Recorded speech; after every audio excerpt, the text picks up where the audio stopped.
Dapur Gupi merintis sejak sebelum pandemi atau sekitar tahun 2019. Dapur Gupi memiliki 7 karyawan.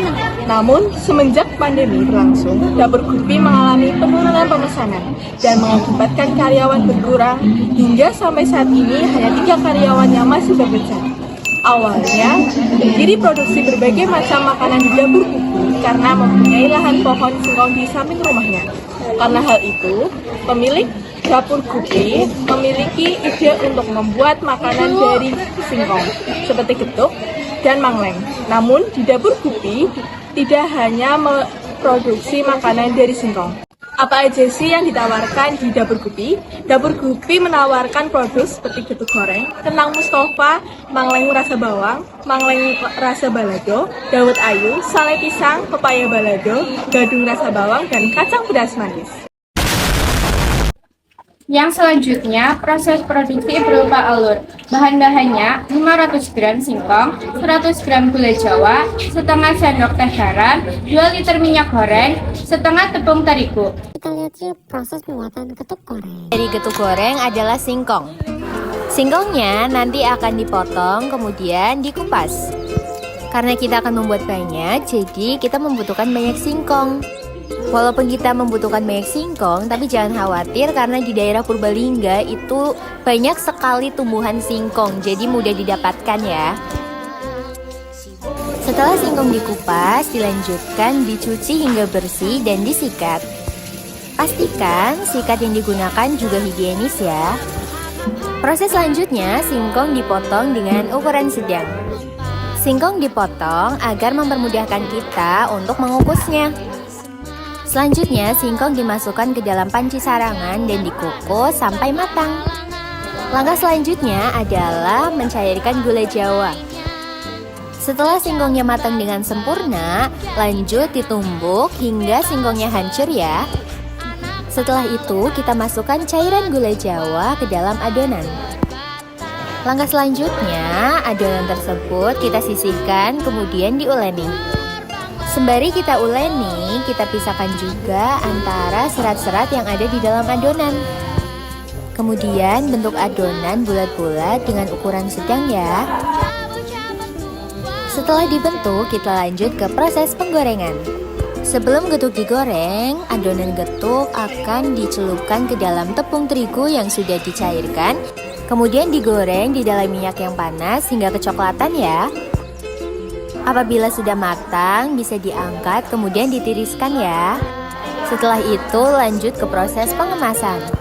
Getuk dikemas dengan baik menggunakan kemasan yang mempunyai ciri khas bernama besek. Keunggulan produk atau jasa. Getuk goreng adalah salah satu makanan khas Indonesia yang terbuat dari singkong yang diolah jadi adonan getuk kemudian digoreng.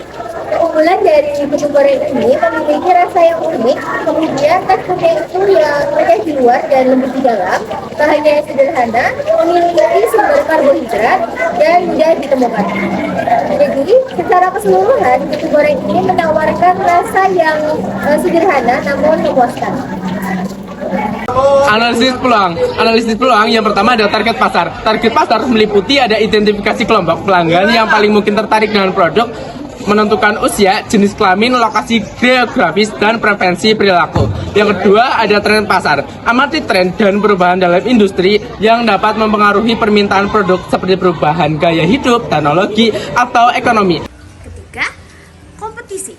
Evaluasi pesaing utama dalam industri, termasuk kekuatan dan kelemahan mereka, serta strategi pemasaran yang mereka gunakan. 4. Ukuran pasar. Estimasi ukuran pasar potensial untuk produk, termasuk tingkat pertumbuhan dan peluang pasar baru. Tantangan yang pertama, persaingan ketat. Produk harus bersaing dengan banyak merek lain yang mungkin sudah mapan di pasar. 2. Perubahan preferensi konsumen. Selera dan preferensi konsumen dapat berubah dengan cepat, memerlukan adaptasi yang cepat dalam strategi pemasaran.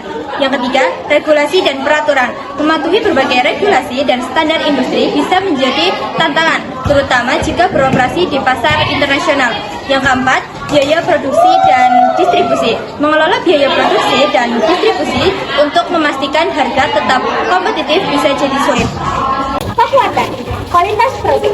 Produk yang berkualitas tinggi dan berbeda dari pesaing dapat menarik lebih banyak pelanggan. 2. Branding yang kuat. Merek yang dikenal dan terpercaya dapat meningkatkan loyalitas pelanggan dan menarik perhatian pasar. 3. Inovasi.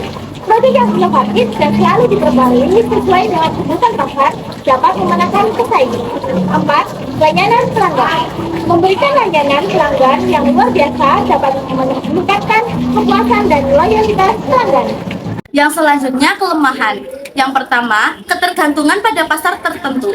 Jika produk terlalu bergantung pada pasar tertentu, perubahan dalam pasar tersebut berdampak begitu besar. Yang kedua, kurangnya diferensiasi. Produk yang tidak memiliki keunikan atau kelebihan yang menonjol dibandingkan pesaing dapat kesulitan menarik perhatian pelanggan. Yang ketiga, sumber daya terbatas.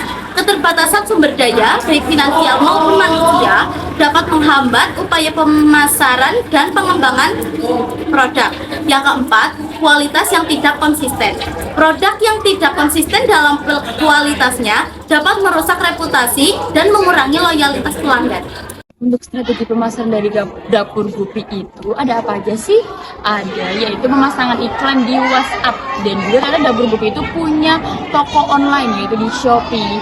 Dan juga dapur Gupi itu sudah punya sampel sendiri, yaitu dapur Gupi. Dan dapur Gupi itu sudah terverifikasi halal dan juga sudah punya sertifikat kesehatan dari Dinas Kesehatan. Jadi kalian itu jangan khawatir. Dan untuk kalian yang penasaran sama pembiayaan kebutuhannya itu apa aja sih yang diperlukan dapur Gupi, yaitu nanti tertera di sini ya. Kalian baca sendiri aja karena itu banyak rinciannya dan juga ternyata hasilnya itu besar sekali.